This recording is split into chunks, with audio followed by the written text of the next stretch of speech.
Walking through the door is the hardest part.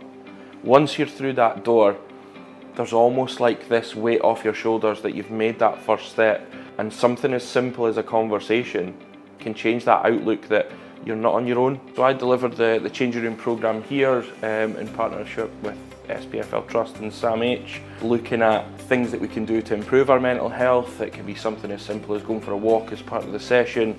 And the second half is a bit of a conversation. You know, let's just chat. How was your week? You know, what's gone well? What have you struggled with? How you feeling? Just a bit of conversation, a bit of human element. I think the power of talk is huge. I spent a lot of time not confronting my mental health problems, and a lot of that came from just not talking about it. My own journey started at 15 years old.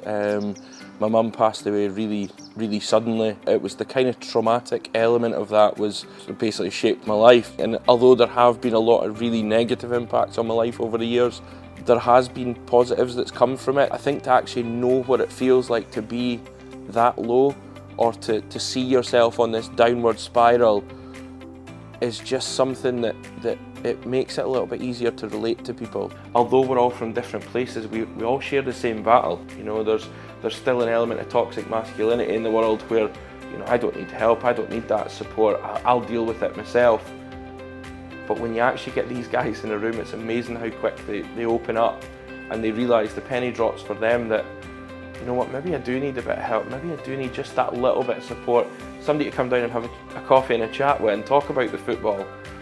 I think the success stories are great. To see them out on the terraces with a smile on their face, or walking through the town, or, you know, messaging, do you fancy a coffee this afternoon, is great, because you're seeing people kind of go back to the old version of them and maybe even an improved version of themselves. And I think that the lives that it changed, we've had, you know, comments from participants that it has stopped them from making that choice to end their life.